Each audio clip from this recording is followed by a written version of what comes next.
And we're live.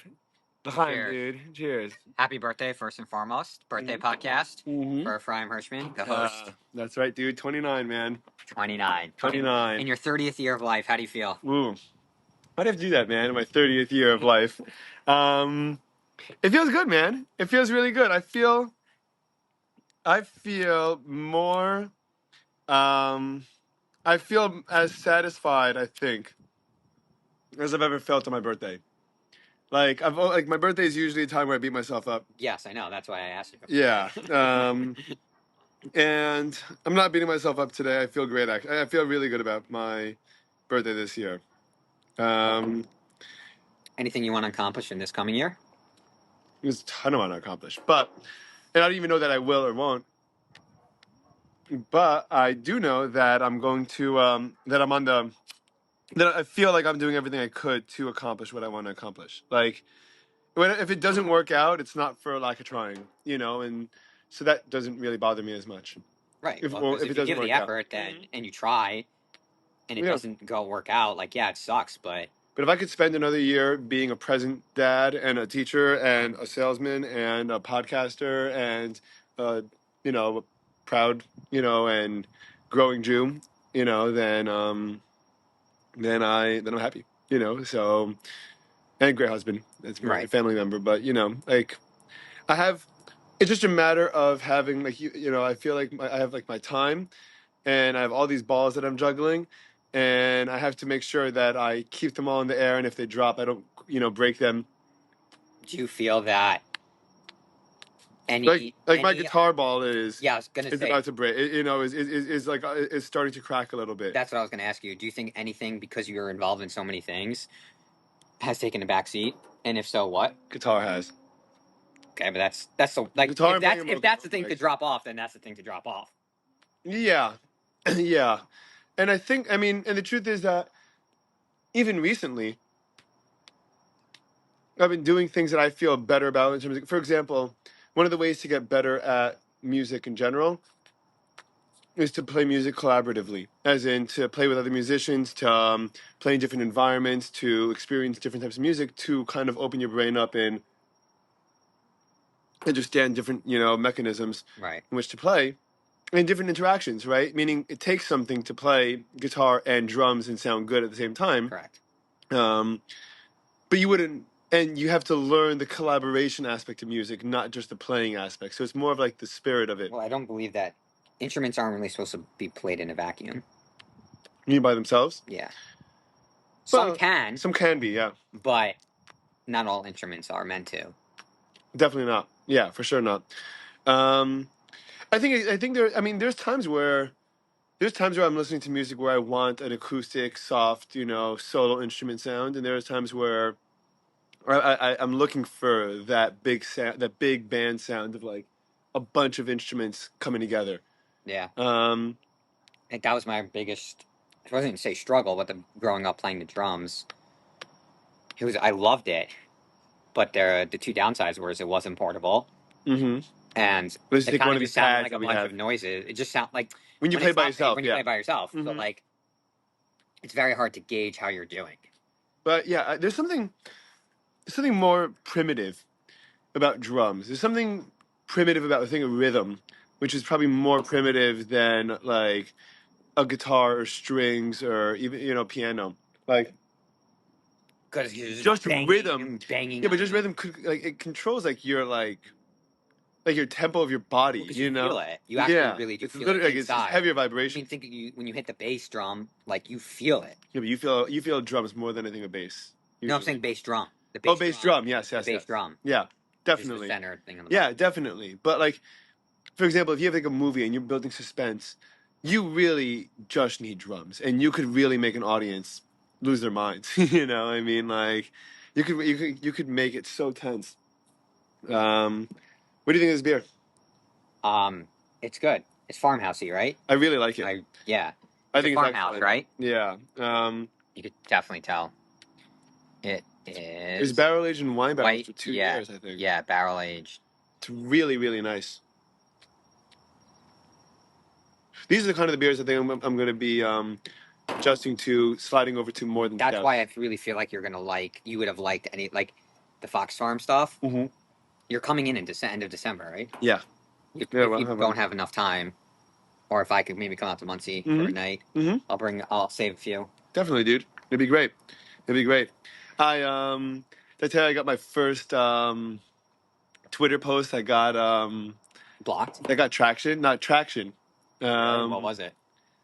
There was it was actually crazy. I've been thinking about this a lot because there was a Variety article about a woman who dropped her agent, who got dropped by her agency, an actress that got dropped by her agency because of her pro-Palestinian views.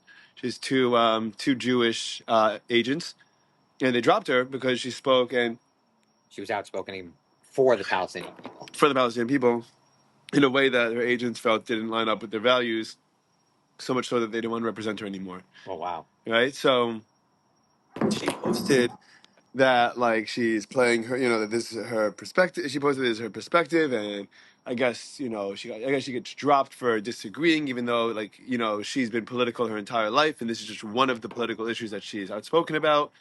So I saw this post, and part of what I want to try to do the way I'm trying to build up the podcast in general is by posting on Twitter, because I feel like there's a lot of potential reach if my account gets big enough.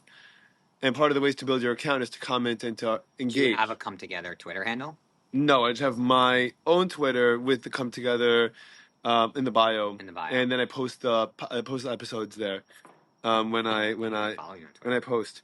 So the post was up after for like 4 minutes. I saw it on my newsfeed, right? So it was just freshly posted. What's your handle? I think it's Ephraim Hirschman. Ephraim _ Hirschman.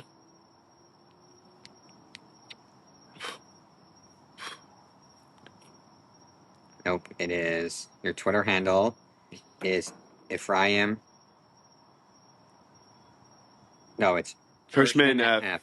Yeah, I know. Can I change that? Probably in your settings.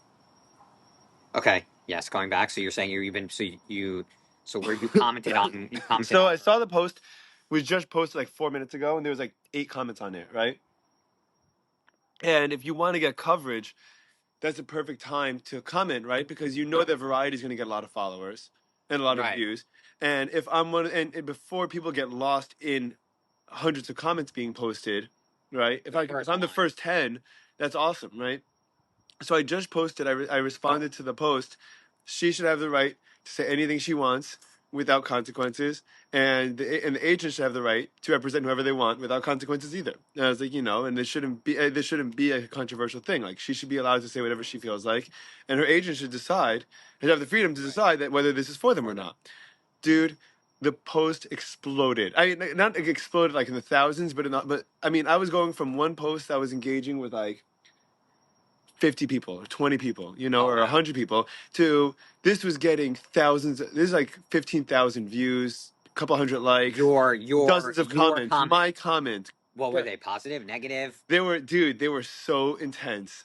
They were so extreme. People were either calling me a genocide Nazi for saying this, and someone found his way. I don't ever use Instagram. Right. Like, if you look at my screen time on Instagram per week, it's probably average 15 minutes a week at most, right? I'm almost exclusively on Twitter. Right. Someone from that post found my Instagram picture profile. I only have one picture posted from that trip with all of us in the bus and with the van. And they commented on the thing, Free Palestine. How'd they know you were Jewish? I guess Ephraim Hirschman sounds Jewish. I guess were you visibly wearing a kippah in that picture? No, but if I'm making a comment on this post, that it's funny because I didn't think the comment actually the comment is probably apolitical. Yeah, it's apolitical. I think. Yeah. Like, I'm not saying that she's right or wrong. It actually makes more of an impact because you are pro-Israel. Mm-hmm. Yeah. I think it has even more of an impact. I want her. I do think that free speech should be. I mean, obviously, within the confines of violence or whatever it is, like literally inciting violence, it should be all allowed out there. So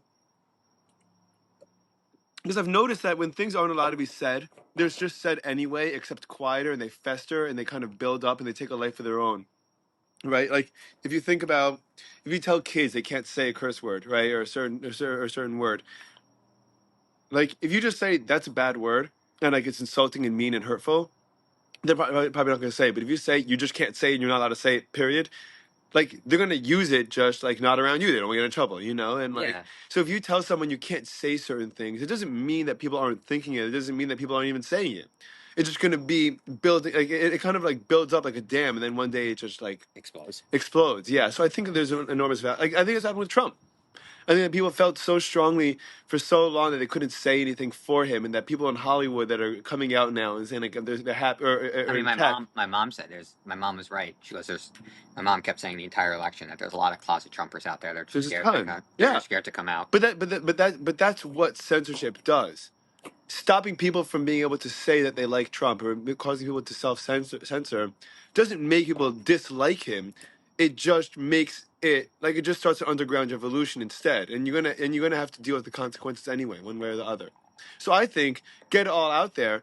If you're someone that wants to post free Palestine, you're free to post free Palestine, and I'm free to not deal with you. Right. And like that's the end of it. And like no one should be upset. No one should be offended. You could be if you want, but that's part of a free world. A free Yeah, I mean, society you could is you still could be choose. offended. You could still be offended. I mean, like it's still weird It's not seeing. for me. It's not. Right. I don't. It is weird seeing a kafia like on the street where like this like white person probably has no idea what the heck It they're even means, yeah, what they're means. doing. Yeah, for sure. Like it's not offensive. It's just like go get educated, dude. Like like That's what it. So that's. Do you think it's most people? You that think are most on of the it. people that are, especially in the states, do you think that most people are uneducated and just kind of following a trend, like the hippie movement or the Yeah. underground movement, or I think yeah, like that generation, like not that generation, our generation, but like the let's say the college student kids. Mhm. Yeah, I think it's something. It's an easy thing to like get behind, and social justice has always been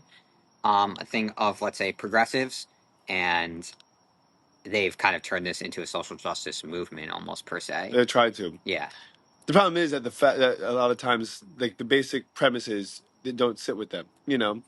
Like what they're what they're like advocating for. or right, like if they actually understood like It's not social justice, right? And, right, yeah, like is like going like I think that the biggest argument is you're fighting for something that if you were in in that society, yeah, you would probably be killed. yeah. Hmm.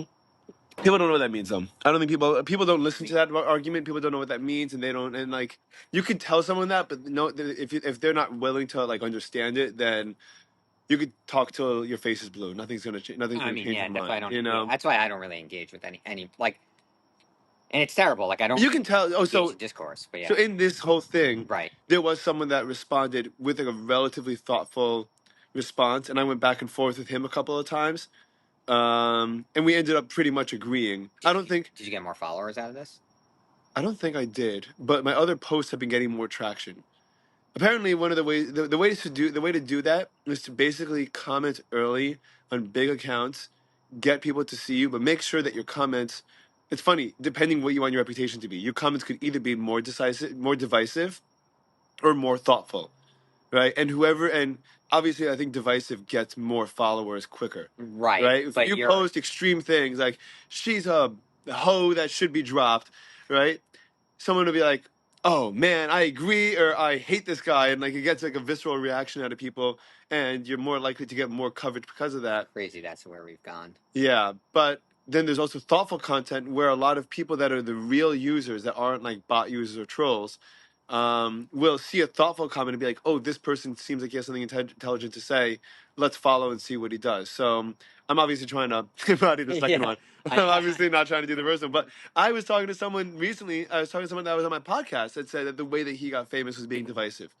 Um, and or not, but not when I say famous, I mean he got a ton of followers and he got a lot of what's the word that they use when it's not viewage, it's clicks. yeah, but they're Clickbait, they're kind of propped up. They're propped up through the algorithm. They get like exposure. exposure. Exposure is the word that they use for this. Yeah, there's exposure. You know, so there was one positive, and then everything else is pretty much either being super pro-Israel or super anti. And like people were reposting the tweet. I was like, what? That's so weird. Like, Wow. Dude, I bizarre. gotta see it afterwards. I wanna Mhm. I wanna go through the comments. Go through the comments, it's crazy. But you know what? So what I was gonna say was, it really, I could see how people get like addicted to this. Like I could see how people get addicted to checking their checking their notifications and seeing how many people liked it and how many people commented. It's an And ego. it Like people love that. Like when was a you dopamine hit. You're Yeah, getting yeah. validation Yeah, yeah, or yeah. not. You know, you're getting an enormous amount of validation. You know, in a similar way, but you don't get that. You know, in a similar way that you used to get through Facebook. Like when you post a picture and see how many likes you got. Yeah. I mean we've all been there. So So I could see how. So what? I really have to really just be better. Like I'm already aware of it. You have to do the dump and ditch or whatever. You just like post and you just don't look back on the app again. Like you yeah. don't look at your notifications for like. You think why you think you were getting like a little bit of like a not a high, but like a thrill? Well, I was Like, getting both a thrill and anxiety for sure from. anxiety. Yeah, seeing like the negative comments are not pleasant to squeeze you this out. Yeah, Yeah. the negative comments are not fun to get. You know, and it's not fun to have people call you genocidal pig. You know, and like, and obviously I know that these people don't know who I am, and the way that people interact online is not the same way that anyone interacts in person. So I don't take this stuff personally, but I don't think that you can like, no matter how much you know, I think there's still like a mental, emotional effect from being, you know, talked to like that, Yeah. or responded to like that. It's wild. I don't know, Wild. We dude. live in a wild world. We do, we do. But I think that we're gonna be. I think I'm excited for the future, dude. Yeah. I said 30th year of life. Circle back for a little bit. It's pretty impressive. 30th year of life, dude. Yeah. 30th. Well, 29. I'm turned 29. Turning 29. Well, you are 29. Mm-hmm. But in Yeah, your 30th year. yeah. What do you think of the South Florida life relative to the New York life that you grew up with? Like, what would you think about like being like a 10-year-old Like being a 10-year-old here here, versus being. growing up in Muncie where we grew up? I want to say it's probably a little. It's probably more similar than what we want to think it is. You think so? Yeah. Like life is Like as just a like 10-year-old, school and hang out with your yeah, friends like and like life's so simple as a 10-year-old. Mhm. Like what would be different about living here that it's just nicer weather? The houses are smaller. Because Yeah. you grew up with less space, you know, sharing rooms and you know people running. You know, I mean, I think there's something different about the feel when you. I mean, I think now versus when if we were 10 and living here versus a 10-year-old now living here is also Yeah. very different. Like it was way more out of town Mhm. then than it is now. What? New York? No, Or Florida? here. Yeah. Yeah. So in that out of town feel, like I don't think South Florida is that much different. But if you ask like what's it like growing up in like Dallas, Texas, or like Denver. Oh, as, you're saying like, those are more out of towny kind of places? yeah, so Well, that if you grow up in that a as a suburban, kid, if you grow up in a no, suburban but area, that as a kid growing up is gonna as a Jewish kid is growing up different. Like there is still there's so many Jews here that there's like a massive community. There's communities within the community. there's infrastructure. There's infrastructure in other communities, but sometimes it's more centric around just one thing. Right. Like a Columbus. I mean, Right. Cleveland Columbus is all is like really within a one mile line. radius. Yeah, of- they all have, most people live in Bexley, so it's like, and like I got that going to camp in like Camp Stone, which is like in Pennsylvania Jewish border of Orthodox. Ohio, right? Yeah, it's on western Pennsylvania, about 45 minutes from Erie. That's cool. It's like 10 minutes south of Jamestown, New York. Jamestown? Jamestown, New York. Okay. That's the Amish County, right? No, like that's not in like Amish County in like Pennsylvania. You're thinking of? Yeah. That's like Lancaster. You're thinking of Lancaster. So what's Jamestown? Just a small town in western Pennsylvania. It's on the border, Pennsylvania and In New York? In New York, yeah. It's the end of Route 17. No way. Yeah, like if you took Route 17 all the way to the end, And then Route 17 ends and turns into you're another like going to route? Binghamton and you pass Yeah. Route 17, you just keep going, and then it just goes right into Pennsylvania, and then it ends. It goes to Erie. It doesn't go to Canada? Because it No. goes northwest. Yeah, but it 17. goes up to Binghamton, and then And it then just it just goes goes due west. west. Oh, gotcha, I mean, gotcha. it goes At up and Binghamton, down, it goes but it right. goes like it turns, but it's not. It doesn't go north. It's pretty much due west. But growing up there, going to camp there, and talking to a lot of like all my friends were like, I had a friend that lived in Pittsburgh. Like they had one pizza shop Yeah. growing up, and like two shuls.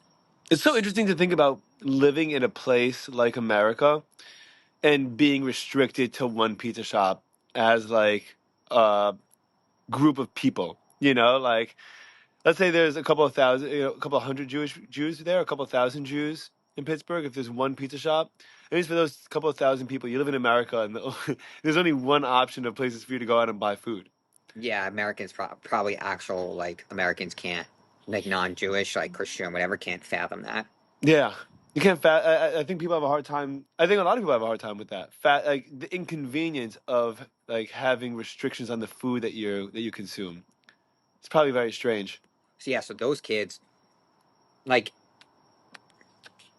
they were like, "Oh my God, you're so lucky! You get like a million kosher restaurants. There's so many Jews around." Like they were like envious of us, almost per se. Well, I'm sure they were envious. No, almost envious. I'm They sure they probably were. were, yeah. Yeah, But definitely. but it was funny because we had the opposite effect. We were like, it's so nice to live in like an out of town community when everybody knows each other and nice.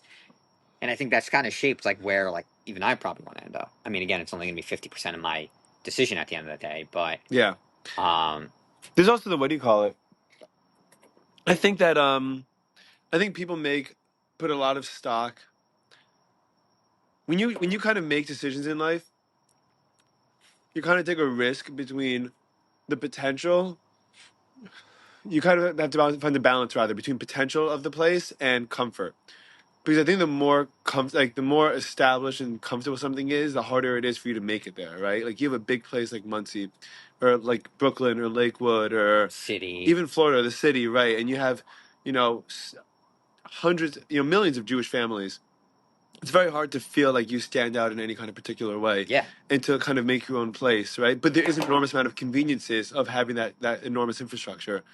And so people will say, well, I can't really find my own place there, but it's a really convenient place to live. There's a lot of restaurants, there's a lot of places to buy food, there's a lot of this kind of stuff. And like, so they'll sacrifice their own their own ability to kind of like build a world around themselves for the comforts of that kind of thing. yeah. I actually was just talking about this with somebody about that they lived in Israel for a bunch of years and then moved back to the States recently, Yeah. and I really like they this deal. wanted to. They were involved in Israel, and they wanted to like in their community, and they wanted to become involved here, like I said, on the West Side or just in general. Yeah. And it's just much harder. And we were trying to figure out what actually makes it hard. Like what is the hard Hmm. part to get involved in a giant community? Right. Is it that you want to feel like you getting involved so that you feel like you're making a difference? So it's like personal for yourself, or Mhm. getting involved in general is just hard to do because there's just so many people, and like in order to get into that get a foot Yeah. in the Yeah. door there just makes it so difficult that Yeah. the barrier to entry is just not. It's just like there's so many established people already involved that it just they don't open opportunities for different people to come in and bring Yeah. in a new color. Yeah. It was a very fascinating conversation. Yeah. Yeah. So you think it's that? You think that there's just so many people that it's hard to kind of like listen. I mean, in terms of life, right? In general, let's say for example with talent, there's far more talented people than there are successful people, right? Yeah, Because all the talented people are trying to vie for a limited amount of spots to have like the national spotlight, to national right? success. Yeah. But there are people that are way more talented that just don't sell themselves as well. They're not as charismatic, or they don't get as lucky. Yeah, but talent also has to do with like getting successful through your talent has to do with access, and do you have the right access to do that? Or luck, because at a certain point it's about I mean, I think what almost every a lot of people that I've read about, I love reading biographies and listening to podcasts about and just learning in general about successful people. I always have is that they always say like it's like there's no real key to success anything more than just not quitting. Like people and like not burning out. And sometimes it could be like, so for example, a financial thing, right? Like a lot of people don't have the money to tour around the country to do stand up, right? They don't have because they have responsibilities, they have other commitments, and you have to sacrifice certain things in order to be able to continue giving yourself that exposure. But if you stick to it long enough, then you will eventually make it, right? Or you could burn out because you just want to make it big and you haven't made it big, and after X amount of years, you're so tired of it, you just stop doing it. But the people that are the ones that made it always just say like, I just stuck with it for as long as I needed to, and that was it.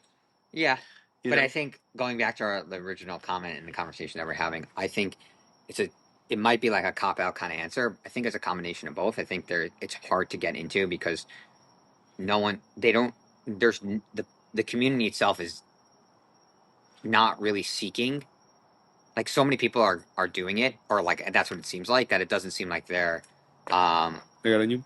no so many I don't want so many people are already involved and don't need, like, there's no one seeking out help, right? Like I'll give you like it's an easy comparison for both of us, like going to Binghamton, Right. right? Like they always needed help, they needed volunteers, so like the community itself was seeking that out, Right. versus when you're in a It's a giant call to community, responsibility. it's a call to responsibility versus in a huge community. Yeah, you don't feel like you need to be the one to do it. Even if you want to, and then it's just hard to do because there's so many people already doing it that like there might not even be a place for you to contribute. Yeah. There really is, because there's always a need, but like it doesn't feel like that. Yeah. So I think it's a balance of both. Like, it's a feel of like you need to feel that you're giving back, and or feeling like you're making a difference, and also that like the barrier to entry. Because you know what it is? I think that people are not necessarily so quick to choose to want to take on responsibilities, but they're more willing to do it if they see that they're needed, right? So like responsibility is not like, for example, if, like I'm just thinking about when we used to go to the Jewish Center on 86th, right? We'd like there were a couple of people that really like pushed their way in to participate and help run the show. You know, they would make announcements, they'd be the face of like the representative, Right. but I mean you have to really want to, right? Like you have to really push your way in to take that responsibility on, which means you have to have like the entry, the barrier to entry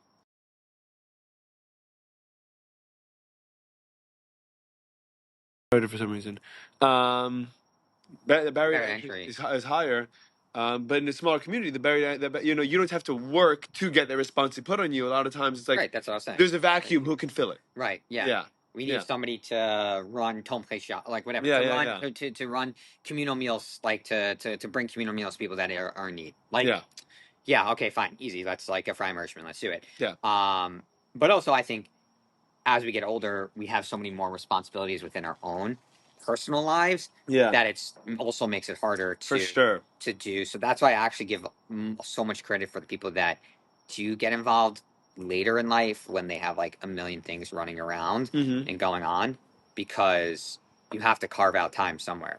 So Yeah, and I also think that for those people, that's kind of part of their sense of self. Like they feel like yeah, it's they just need an to build, like outlet, an they outlet. need to build. Yeah, it's an outlet. It's something that they need. I was reading I was reading one of Jordan Peterson's books, the second book, 10 More Rules for Life, I think. And one of the things he was talking about, I think it was in 10 More, maybe it was the original one, but one of the things he was saying was that when we were growing up, that, and this also ties into the exact same conversation, when we were growing up, that people would, you would have like, if you're a good soccer player, you were good for your town of 50 people, or 100 people, or 200 people, or your grade of 150 kids, you know? But like, that was like the yardstick. So you had to be. It's much easier to be the best or one of the better ones of 150 than it is to be one of the better ones of billions, right? Yes, But because of social media now, because everyone's connected and everything is constantly connected, it's much harder to do anything that you feel is noteworthy and stands out, right. right? You're like, because like, for example, with a podcast, right? You're like, oh, how successful your podcast? Unless I say I'm Joe Rogan or Lex Friedman and getting millions of views an episode, it's not a success. It's not like most people don't look at it like it's a successful podcast. The yardstick that we're measuring success by has gone so astronomically high. It's really hard for people to feel like they're going to succeed in doing anything. Yeah, yeah. I don't like. It's interesting because I think you would consider you would consider like I consider this a success. The success, fact right? that I've been doing this I'd say 3 or 4 podcasts a week for 5 months. To me, that's successful because Do you even look at viewership, or you don't even look? I look every couple of weeks. Just a lot of times it'll just be that Spotify actually sends me notification at different landmarks that I hit. So you posted X amount of episodes, good job. You have X amount of total listeners, good job. This X episode did the most, listeners with like 15 or 30 or whatever it is. Right? Is that what is that Um, usually what the average is 10 now, 10? but it went up from 5 Right. I was going to originally. say, has it gone up? Has it gone down? Has it? It's gone up. It's gone up. And this part is literally just slugging through. This part is literally just continuously putting out content and not being one of the people that quit. And Right. just keeping the content fresh. Because, I mean, I was chat GPTing this. What I was like, lay out historically based on the information that you can get, and give me the information. I always ask for chat GPT for the sources, but what the general progression of a successful podcast look like, and it broke it down in like years. It's like years 1 to 3 is pretty much building up consistency and starting to get a user base. And and then it said that one of the things that you have to do in order to get a user base is to collaborate with other people, with other podcasters, post on social media and in particular groups, and use particular hashtags that have to do with the episode. Right. You can invest money into marketing and stuff like that, but that, you don't really know. That's like years 1 through 3. So like, this is not something that like, if I did this for a full-time job, I don't think I'd be able to do it. Like I would probably have to be one of the people that quit. Right. Because you're not making any But money. this such a low right, but it's such a low bar to entry to do a podcast, because literally what I need is another human being You and don't my even need phone. a human being. Yeah, I just need a phone. I literally You don't need another human. You could do it yourself. I listen to a podcast yeah, where yeah, a guy yeah. just talks for 40 minutes. Yeah. But I need a phone, Right. and that's it. And then I just need to be committed. Like everything else is up to me. So like, and because obviously, I mean, even if I do 5 episodes a week and there are 2 hours an episode, right, or an hour and a half an episode, that's 11 hours of my week. If I wasn't doing that for 11 hours, what would I be doing for 11 hours? I'd probably watch I think you would Netflix. be. I disagree. I think you would be finding time to make productive. You're not the type of person that would. I feel like you would learn more, or do something. But either way, yes. Hypothetically, yes, you could be watching Netflix. Right. So for me to be successful at this, really, is just a matter of continuing to do it, and not Have you like reached out to other podcasters, maybe no, on like the not yet. lower Tier, yeah, tier podcasters not that yet, like not yet. have you found other podcasts that, I mean, I guess really Rogan's like that kind of just like It's a talk show. it's a talk, right? Because It's like essentially a talk show. Because like a lot of podcasts that I listen to, more or less have a theme, Yeah, yeah. around that. Yeah, And I think we spoke about this. Like you don't really have a theme. yeah, You have no comment. It's just we're going to talk about this. So yeah. I I love think it. it's right. But do you think that makes it even harder? I Because think that like if you, let's say your theme is basketball. Yeah. sports, that's an easy example. Then you will be able to um I'll be able to capitalize on a certain group, like an interest group. Yes, of course. Whereas when it's just general. Yeah. So here's there's a couple of pros and cons that I've really thought about. The main ones boil down essentially to the con is it makes it harder to market, right? If I had a particular topic, then I can market, to that specific group, and I would know exactly where to target all my posts, right? I would join different groups. I'd follow different basketball handles. I would post and tag different people in the post specific to whatever, to basketball. And then I would basically just build up my name in the basketball world, right? Hypothetically. The downside of that is that the amount of time that it's going to take for me to be successful is so long that I'm probably going to burn out of my interest in basketball before it gets big enough to be anything of value anyway, right? keeping it open to anything means that I could talk to someone about basketball for 3 hours, and then I could talk to someone else about beer for 3 hours, and I could talk to someone else about politics for 2.5 hours. Right. And so in a world where my success is contingent on consistent posting and content, limiting myself to one particular topic will make me more inclined to burn out, and not and I don't trust myself that I have the discipline to not burn out of something, one particular topic, for 5 years, or more. I mean, if I do this for 15 years, I'll be the happy. I'll be so happy. I think it'd be a ton of fun. Total Yeah. random side note, but I mean, kind of related. Have you had any women on your podcast? Have you had any I've women had yet? just Sapporo. Right. Was that And what I saw? not for any particular reason, other than the fact that I really don't have any relationship with women other than my Do you wife. feel like that's? I mean, I don't think it's holding me back. I would talk to women. I just don't have right now. My podcast is me texting my friends and be like, "Hey, you want to come on?" Or meeting someone, and be like, "Oh yeah, we should do this," right? But I'm not. I don't have any opposition to it. I just don't have any relationships in my life that like that I could Carrie establish. from Orchestrated Minds could have been a good one. I could get Carrie from Orchestrated Minds. Actually, I probably should. The problem is that she's not at Orchestrated Minds anymore. She's awesome. I just don't know what she does. She does nonprofit work.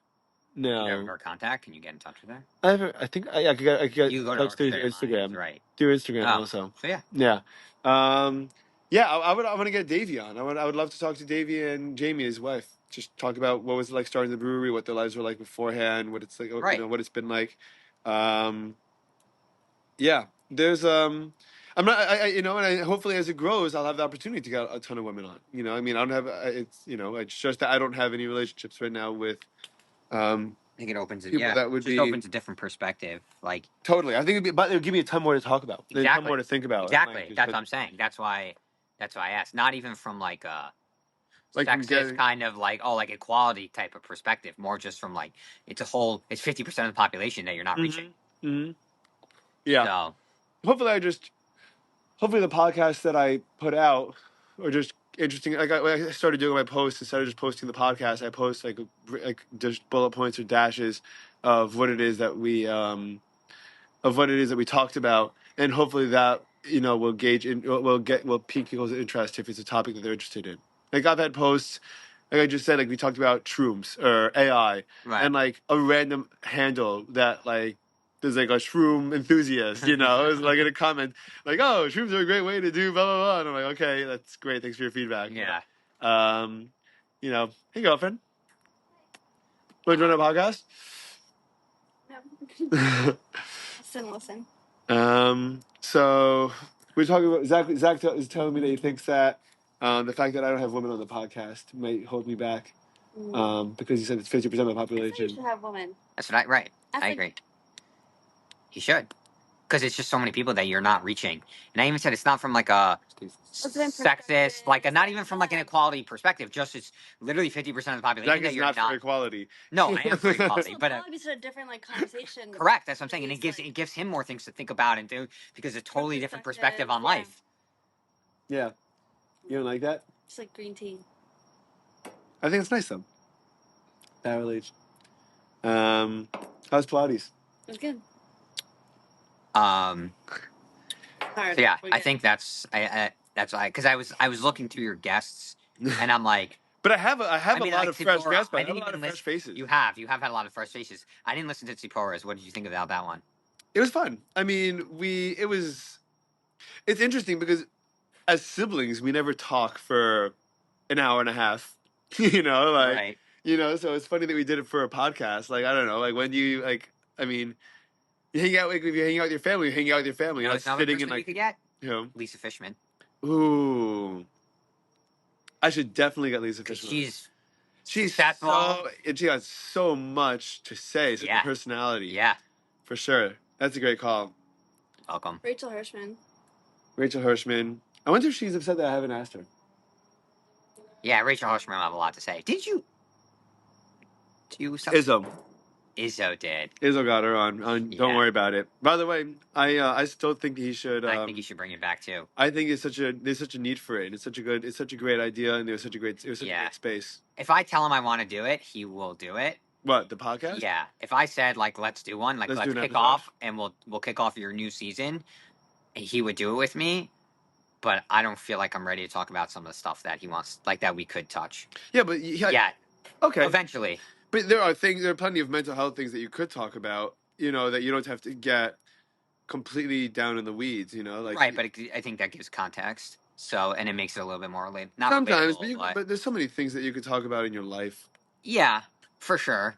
But still, I definitely am like, I would do it with him, and he said that to me. He was like, "Oh, I'll kick it off with you."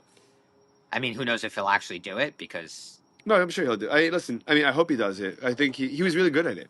I mean, he has time now. So. Yeah, he's really good at it. I think he should do it. But again, if the measure, the way that you're going to make it is by consistently doing it. You know, that's the only way to make it. And you should also talk to I mean, you don't feel like it. You're too slogged down. Rummy Blau. Yeah, will have some good references. I'll hit him up. People to do like every Saturday morning he does they read the ethics portion. Did he tell you about this in the New York Times? No, I told you that. He goes through coffee every Saturday morning with friends. They read the ethics portion of the New York Times and then they talk about it and like debate it. No way. And they're thinking about doing a podcast with it, but it's like guys, some girl, like a couple of his Seattle people, so it's like a Seattle crew. But you would like he definitely has. There's a lot of people that have a lot of things to say there, and I think like you could ask him, and he could refer you to people that his network. He has a pretty wide network, and diverse network that you could tap into that, and I'm sure he could get people to do it. It's another good person to potentially reach out. Or maybe I should be your agent. You should, dude. I'll give you commission, man. One day when I when I make it, cheers, dude. When I make it, because of the new, I was really, I'm always thinking about like who I can get on. And there's random people that, like I haven't thought of in forever, and their names just pop up, like Andrew Weintraub, right? I mean, I did him and Ari in one day. It was 5 hours of talking. I was falling on my face, dude. Especially because right beforehand, I went to a customer to repair a machine, and I don't repair machines, and I'm useless in terms of any kind of physical correct. Your wife labor. is more my wife is about tools than way better. You're more you know actually. When he moved into our old house, Oh, yeah. we played a game where I brought a bottle of tequila. I built everything. She was building everything. We brought a bottle of tequila in the room, and every piece that I would successfully figure out, like from the instructions and build, we'd take a shot. And either you don't get drunk at all because you're not, or you got the hang of it, so you just like you got the hang of it and stopped, and it just became fun. It becomes fun. Like I think the biggest. I like building things. That's what I also do. To figure things out. Yeah. To put the pieces together, and I don't mind. But I hate it until it's figured out. Some people don't like following instructions. Well, that's why I like baking. You just follow the instructions. And that's it. Directions and. That's why I actually don't like baking. Shut your brain off. That's why I actually don't like. I like cooking more than baking because cooking you get to like kind of experiment. Baking you can't. Like if you mess up, it's done. Like there's no like if you don't put enough baking powder in or whatever, you're done. Versus like cooking, paprika, you could a little bit more, and then like you could add salt afterwards to like balance out some of the. Do you find that you get stuck making this? I make this. Yes. I like to cook. I'm looking for new things to cook. Yeah. So my roommates or my old roommate, both my old roommate, one current roommate, and then my old roommate before, both love to cook. Rummy cooks all the time. He cooks every meal. Cooks 3 meals a day. And he's creative with his cooking. And he's creative with his cooking. Like very creative. Like sometimes I'll be coming and he's like whipping up like he's making homemade sushi. Nice. And like or he's like he had like pasta. I mean, he doesn't really cook the healthiest, so like it's hard. Like he'll make like Sam a roux. Zack was like that. He'll make like a roux. What's a roux? A roux is like a cheese sauce. So it's like it's flour and butter. So you put it in like a pan, and then you add milk into it, and it makes it like a thick, like almost like a queso. Sounds incredible. Is it poison? I mean, it would kill me. Yeah. But like he'll make that with like pasta and fake meat and sausage, or like he'll do. He's a real foodie. Yeah, like he like makes miso soup. Oh, dude, Sam Chosak would also make miso soup. Like I I love would miso never soup think though. to make miso soup. Yeah. Like he would do it with like the toasted almonds, and he would have like tofu? the tofu. He The would do fried the tofu. fried tofu. He would have like all different types of The what do you call it? What's the toasted vegetable sesame they oil use? that you put in, and Yeah. like It's and crazy. it's like But I that wouldn't even becomes think to but it make becomes a that. job to Oh my cook god, like when he that, makes soups, dude. it's like a full like he now it's winter season, so he's into like soups, and it's like full days worth of work. I mean, granted, like even when he was working from home, he still had like the flexibility to do that. Yeah. It's much harder. Like my meals are like salmon, chicken, Yeah, I'm like that too. like cauliflower, And you get stuck potatoes, with similar like recipes. simple. hamburgers. I do like simple Heimish stuff, but like I'm not making like stir fries or like yeah, I don't know, just That's like easy too. right, it's easy, but like But I'm trying to find newer things to make, and I'm kind of I just don't have time, even that, or I like don't want to dedicate let's say time. It's all not I'm that I eating don't is have grilled time. chicken, right? Let's say because that's like Rachel and I pretty much just eat like chicken and then probably ground beef once or twice a week for dinner. But like What about salmon, fish? salmon's usually for lunch, but we kind of get sick of it too. Like Yeah, if you have salmon 2 or 3 times in a week, yeah. you're like I need a Turning break. into a fish, getting gills, and Dude, I like tilapia. yeah, I like tilapia. I like tilapia, but it's only really kind of good fried. Do you ever get any good You know what kosher fish and tilapia? chips, dude? I have not You know found any tilapia good. is disgusting fish. You know What do they you eat mean? their own crap. What? They eat their own Well, feces. who cares? I know, but it's kind of gross. Like farm raised tilapia, they're like they don't really feed them because their excrement they eat it. It kind of People say wild caught is much healthier. Yes. Much healthier. Well, yeah. rather than farm raised. Yeah. Chilean sea bass is And very farm raised good. has, like, Do you have ever had good antibiotics. fish and chips? Yes, I actually had phenomenal fish and chips Where, in dude? London. Oh, that doesn't freaking count, dude. When I was there just Where's there it for gonna a help me? wedding. You said Good fish and chips. Actually, yeah, Mocha Blue in Teaneck? Teaneck has very good fish. Used to have very good. Also, fish and chips. I feel like I'm Fish and chips are maybe great. because I'm We should have 29. Fish and chips tonight. Dude, I would absolutely maybe should we split it? Should we order fish and chips now from Cafe Noir and just split them? And that would be instead of the rest of the food that we ordered tonight. No, that'll be in addition to the rest of the food we order for tonight. I mean, we're edible then. well, yeah, definitely. But yeah, I feel stupid being 29 and ordering French fries and fried fish. You know, I You feel can like make it it's so yourself. unhealthy. I know, but it's so unhealthy. It's Yeah, I know. poison. That's I don't really eat pasta anymore. I don't eat any of cut this out food. pasta. Hang on, I gotta piss. Hang on 1 second. Pause it. And we're back. What were we talking about? I don't know. I was gonna ask you what you thought about food creativity and making food. Yeah. Yeah, I think. I don't know. I think it's much harder. I think, but I've actually been eating worse. Recently, because of work. Not worse, just like I'm not making a lot of my own food, or like I'll make a ton and then I'll just have like leftovers and then just like That like leftover. there are times during the week where like I hate it, but I'll have like eggs, like a piece of like healthy bread, like toast, and like You're lit, dude. no, I'm not. There you are. Completely lit. Yeah. Eggs, toast. And you have that for And like carrot like cucumbers and you slice cucumbers and put them in a little plastic bag. no, I slice cucumbers and like have them with my egg and my toast. Oh, but you don't take this to work. Mm-mm. You're talking about you're at home. But you don't do that for dinner. You do it for dinner? You eat eggs and a piece of toast for dinner? Sometimes if I'm like rushing to go out at night, or if I come home from work, then I have plans and I'm meeting up with friends and like I don't really have time. I need to eat dinner, but I know the plans don't involve dinner. Then yeah, like sometimes if I didn't plan dinner ahead of time and I just need to eat something, I feel like a peanut butter and jelly sandwich would probably do it for dinner for me more than an egg would. I think. I don't know.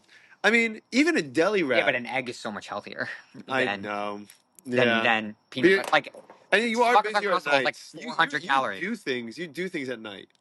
Like Yeah. you usually like have nights scheduled like with activities. Yeah, because I enjoy there. I mean, there are nights where like I have nothing, but even if those nights have nothing, I'll like go for a run or I'm usually have, and it's because it's really enjoyable. I mean, there are nights, there are like a couple, like I try to also schedule in nights where I don't do anything because I'm just like, I want a night to just like chill, recharge your batteries. Recharge, yeah, because then I'll burn out. Yeah. Especially nowadays that my weekends are actually not like. My weekends are usually so busy that they're not actually like ways to recharge. Like most people use the weekend to recharge. Yeah, I do, dude. I need my Sunday to be a combination of recharging and preparing for the upcoming week. Like the Sundays, like tomorrow's gonna be that kind of day. Actually, What? my family's gonna be around. Yeah. What is? I don't know. I don't know what we're gonna do, but yeah, my family's gonna be around, and I'm gonna need to dedicate time to preparing teaching. I clean the house on Sundays. I'll work out and that Sunday is a really important day to really get everything in order. But yeah, I don't know how you go full weekends without recharging your batteries at all. It mostly happens. It's exhausting. Do you feel like this is recharging your battery? Yeah, I came here for sure. This weekend was for sure. Like, it was so relaxing. Right. Like, That's good. Dude, I miss those Orlando trips. We would go to the Delta Lake Buena Vista and walk to downtown Disney, dude. It was great. It was work during the day. It was a 4-star hotel for like $75 a night, and they had a great. The bar was solid there. We got solid drinks in the bar there. Work out, go swimming by the pool. Peanut butter whiskey. Peanut butter whiskey, right. That's right. And then, but he mixed it. He had like a jelly kind of thing too. Remember, he made a peanut butter jelly kind cocktail. of it was like a liqueur or something. It wasn't jelly. It was like it was like I don't remember what it was. Didn't he do like an apple pie something? Maybe it was a brandy. It was a jelly brandy with the peanut butter whiskey. We couldn't do it then. Brandy's not kosher. Well, you must have done it anyway. No, grape brandy's not kosher. You could have apple brandy, or you could have peach brandy. Right. I think that's why we did it. But I also have no idea. Those were great times. Chill. Go to what's called that night. Go to hear live music with Shane. He's touring with the Dubliners. Really? He's like not in Raglan Road anymore? No, I mean he tours with them for a couple of months. He tours with them for a month or two. I think he doesn't love playing for Disney. I mean, I hear that. He says he likes playing at Universal way more. He says that Universal, they give him more of a free reign on a schedule, and it's more laid back. He's free to interact with people differently. And Disney's a little bit more on top of the show, and I mean, they want what they want. Right. That's wild. And for them to do what they do so well, they have to be. They have to be so regimented. Yeah. Which is crazy. That's a success. Like, you have to be so regimented in order to be successful, but it's very true. How do you think they keep on getting workers that are really happy to be working there? Because a lot of workers, I think they're so bought into the. You think they're so bought into the Disney? So bought in. They're like, this is their life, dude. I mean, think about it. You would have. It would have been my life too. If you got into the college program. Yeah. I did. You did get in. I didn't go. Yeah. Okay. I got rejected 3 times. Yeah. Okay. Fine. That's. I was like, as I'm saying, I'm like, did he end up getting in or did he not end up getting in? Because I know he tried multiple times. You were thinking about it. Yeah. So even when you did get in, like, you would have been the shittiest job. Like, you would have been. They accepted me to be a garbage man. Right. I was gonna be in Magic Kingdom or one of the parks, and in one of those stupid white outfits and cleaning up garbage. I think I told you this, but my old coworker. But apparently, it's one of the better jobs. Yeah, it is. Because my old coworker, she was directly under me when I was at Harness, and she and her husband met at the Disney College program. That's cool. And she was. There's not a lot of straight guys that go there. She was a garbage man, like a garbage woman, whatever. Yeah. And he was. I forgot what he did. He was like. I think he was concessions, or he worked in like one of the stores. Yeah. And she goes, she met so many people because like it actually has the most interaction. Yeah. But she said it was great because like if you love Disney, it's great, but it's terrible hours. Yeah. It's a lot of like manual hard labor. You do not get paid. No, really. You don't get paid. No, you get paid minimum wage. Yeah, and like you apparently it's also very difficult to get overtime It's apparently difficult to get Right, over. because they have so many people that they don't Yeah, need to. So, yeah, kind of wild actually. yeah, yeah. People. The other thing is, can you imagine? I mean, you're cleaning up like crap off the street. That's one thing, but like, what are you looking at? We're only at 7 minutes and No. Because every time that it's paused, oh, it restarts the timer. Probably about an hour. I would guess. We Yeah. Imagine if you had the choice. Even if you were working at like Space Mountain, you're I'd be a ride standing there. operator. It would suck. No, like people. All you're doing is standing in one spot. Like maybe the one like where they have the walking tracks.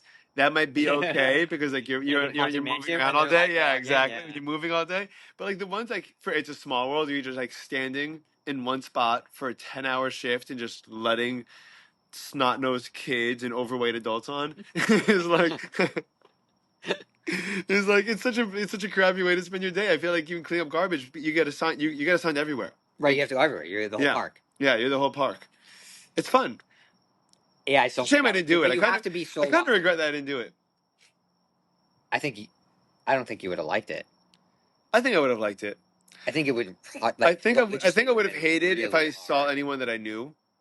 But I think I really would have enjoyed it because I don't not enjoy hard work. I feel like I would have been at camp for a semester. Like at the end Yeah, of the day, money wasn't something I was thinking about. Like it wasn't like it but just from a religious Jewish perspective, it would have been very difficult. You're right. That's why I didn't do it. They wouldn't they couldn't guarantee they wouldn't let me not work on Shabbos, which is insane, by the way. And I don't think I don't think that's legal. illegal. Yeah, yeah. They're like, in order for you to be accepted, you have to be willing to work 7 days of the week, regardless of religious, affiliations or whatever. But I know other people that fought for it, and they were able to, and they got Shabbos off. I tried fighting for it, and I guess whoever I was just dealing with, I actually when I was Yeah. I mean, I feel like with those things, like you get accepted it, and then you accept it, and then you start asking for it because yeah. then you're like, then it's religious. Like I'm accepted, I'm an employee here. Now, like you're just gonna religiously discriminate you. Like I I can know, sue but you. I feel like I also can't say that I'm willing to work for 7 days and then start working and be like, oh, can't work for 7 days. I know people do it, though. I know. I know. I don't know. There's certain things I prefer not to. Like, I understand that people do, but I just, like, for my own sake, prefer not to. You know, Similar like, like what we were talking today, and like you pay for pay-per-view yeah, like paying for pay-per-view. for the UFC. You pay for pay-per-view, and you don't illegally stream it. Yeah. I really feel like it's, Geneva. It's yeah, it's stealing. stealing. Stealing. I don't think it's any different than walking into a supermarket and stealing $80 worth of material. Okay, I have a challenge for you then. Sure, dude. I actually think the answer is no, but you don't. Do you use anybody else's accounts? Like, I don't. I actually have didn't you thought use about my it. Apple TV? No, I have my own Apple TV. I used your Peacock for a little bit. I had a Peacock account. I thought that you had a Premier Peacock account, so I asked for yours, but it turns out you had the same tier as I had. Yeah, So I the just basic. so I logged out and went back into mine. You're saying about sharing passcodes. Well, so I think That's that stealing. depends who. Some certain brands let you share passwords. Like Netflix used to run an ad, be a good friend, share your password. They used to run that ad because I think that especially as part of their business model, it's time spent watching is far more valuable than how much money they're getting from individual subscriptions. I feel like that's changed though now. Right. So it's changed because Netflix has a new rule where you can't share your password with more than X amount of people. Right. So so then that would become stealing. Right. You know. I upgraded to the. You up to family screens? No, just like not the. I was paying for the basic with ads, and then I upgraded. Oh God, was it terrible to pay for ads? Was Also, it? like, I never watched. What kind of download. ads was it? They don't let you really download. Like you can't download. Because there are ads that you have to watch. Correct. So like, Wow. I thought like to get around it was like I would download episodes and then watch the downloads. Interesting. You couldn't do That's that. smarter. That's smarter than to think. It's smarter you to think of. Also, there's content that you can't watch. What do you mean? On the non-premium version, there's content that you can't From what? watch. Like I couldn't watch House of Cards. When you told me to watch that episode, I couldn't watch it because it says I don't have the premium. Get out. Netflix, you could pay for different tiers of their content? That's one of the craziest things I've ever heard in my entire life, dude. Really? Because when you told me to watch the debate episode, I was like, great, I'll watch it. And that night, it said, you can't watch, you don't have access to this upgrade to. That doesn't make sense. It's It happened. I have to wow. upgrade. I'm blown away. I can't even understand how they could justify doing that. Because, like, you have to pay for premium Content? content. You're paying for their service. Everything that they produce should be part of their service. That's what you're paying for. What you're paying for is the ad tier. You're paying to watch to get advertisements rather than pay more money up front. Yeah. So that's when you upgraded that night? Yep, upgraded that night. And then you watched the episode. Yeah. And then I just kind of forgot about it. And it's actually funny because I'm paying for that. How much I'm not was even watching it? a lot of Netflix right now. No, but you go through waves.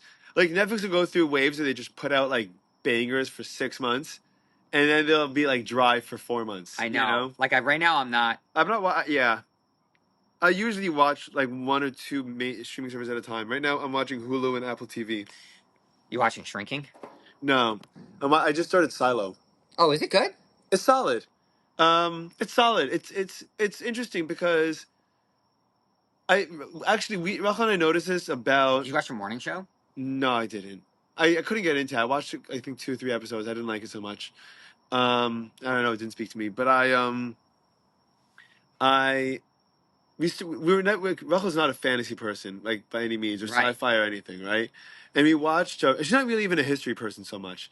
And we watched Gladiator, and we were watching Silo, and both of them are obviously history and sci-fi respectively, but they're a sci-fi like they're telling a historical or sci-fi version of relevant human storylines, right? Like the politics in Gladiator, or like in Silo, like they live in like this underground world, and like leaving the underground world is death. Like, it will kill you, right? But there's conspiracy theories that leaving it is actually fine, and they're just trying to keep you trapped in there. Oh wow. And it's got like all these it's sci-fi, but it's got all these like philosophical repercussions and societal repercussions and commentary that are really interesting. So I think she's been opening her mind up more to different types of content based on because she could see that like it's not just like a weird world. Like Star Wars was like It's completely. Star Wars Harry Potter. Harry Potter. She's not a Harry Potter. She doesn't like Harry Potter.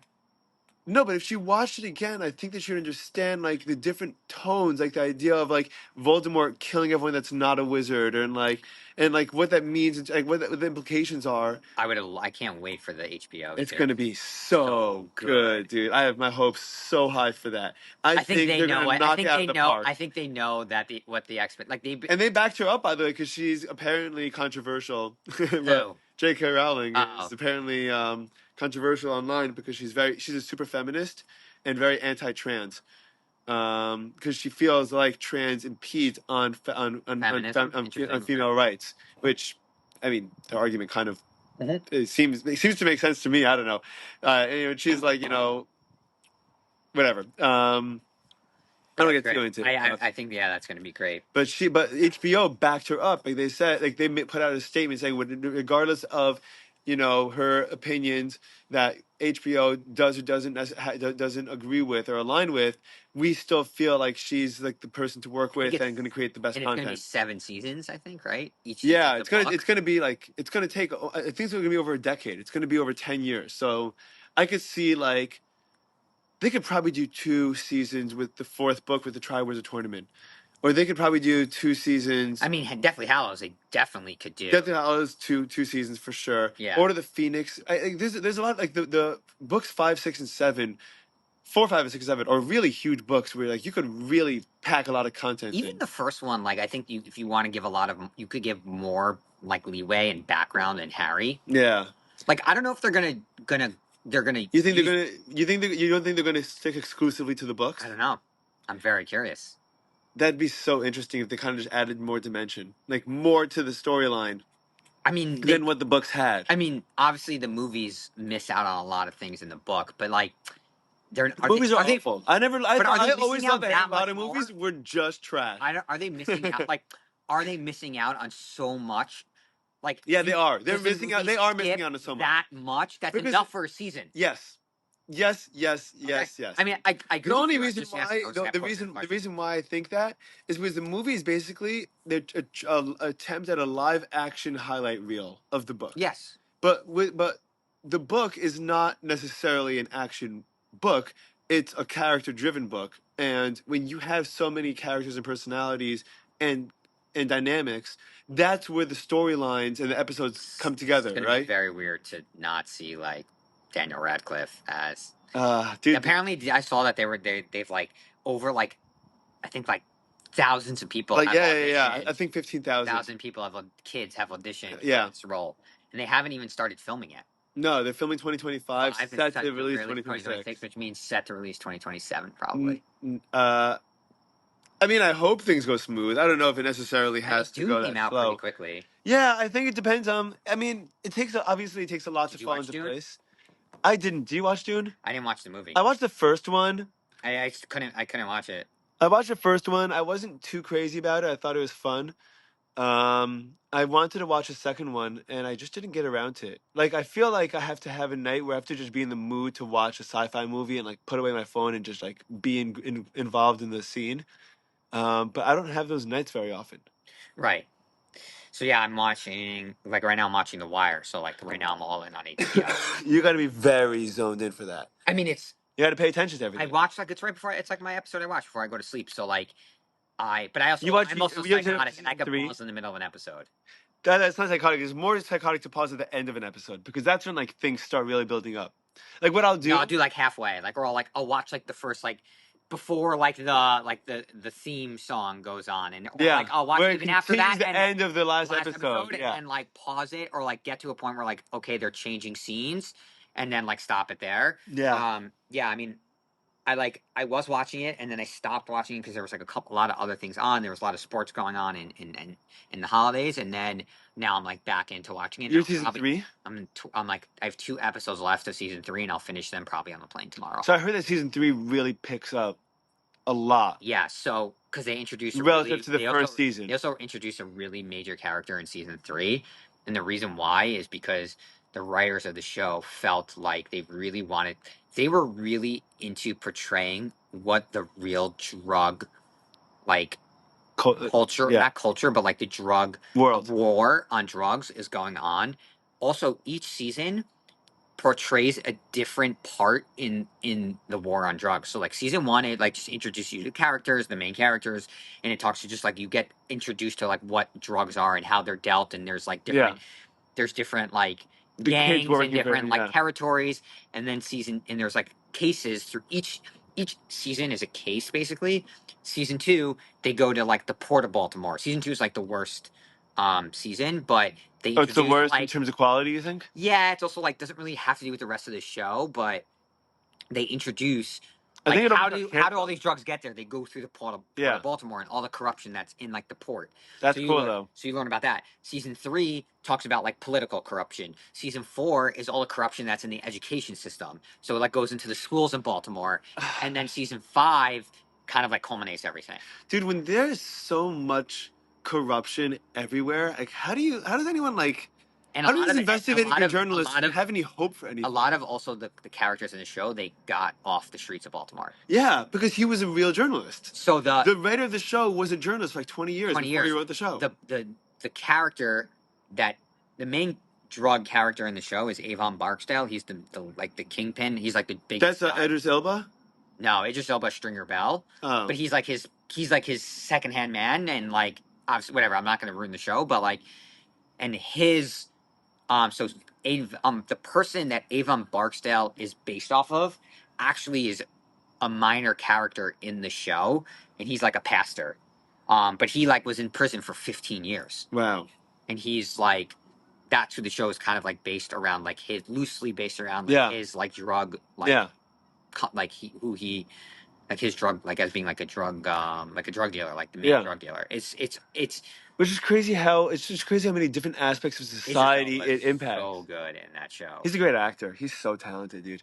Did you watch Flight? No, Hijack. Hijack. Yeah, it was great. Oh, Hijack is awesome. Yeah. Hijacked is so much fun, dude. Hijack's is great show. Hijacked was a show that we watched the first 10 minutes, and we looked at each other and we realized that we're not getting up the rest of the night. Yeah. We're like, unless this show gets real bad real fast, we're gonna be watching this. We're gonna watch the entire thing. Just reminded me of that. Not Hijack, not an Idris Elba, but a bingeable show like that. Ozark, dude. No. We binged Ozark. Crap, it'll come to me. It was a show that's an Apple really TV good. show.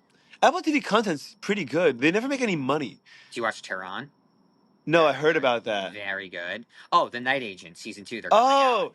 I'm hyped to The Night Agent. I know, dude. The Night Agent, and also the stats from like the town when the town talks about it are crazy. They're like it's pretty liked, which is wild. It was like I think the most watched show on Netflix for like a year, and it has no recognizable stars. Yeah. No one, not a single person in that show is a recognizable actor or actress. I forgot what happened in the first season. It's awesome. It's a great show. I forgot how it ended. I started watching it with my mom because she would love it because it's just good, clean political action. Yeah, it's political. Cool. Yeah, it's good. It's political action. It's so much fun. Isn't season 2 coming out? Like I think it's at the end of the year or beginning of next year. Like it's coming out. It's coming out soon. They finished filming it already. Yeah. That's a great that Netflix. It's so funny. Like I guess they have to get hits eventually, but because they just throw so much at the wall. That's what I'm saying. Like I don't have anything on Netflix that I'm like really watching now. Yeah, what's great? Their documentary game is excellent. Yes, they get a lot of great stand up. They do a really good job. Stand up. A lot of great stand up. A lot of great documentaries. Schultz did another stand up special. Really? On Netflix. It's not out yet, but he just taped. I want to watch. Should we start Jamie Foxx's? Yeah. Were you thinking that? Yeah, let's go. Okay, let's do that. Okay, we're gonna wrap it here. We're gonna watch the Jamie Foxx special. Thanks for doing this, dude. Dude, it was a pleasure. Happy birthday. Thanks, man. Catch you in the flip.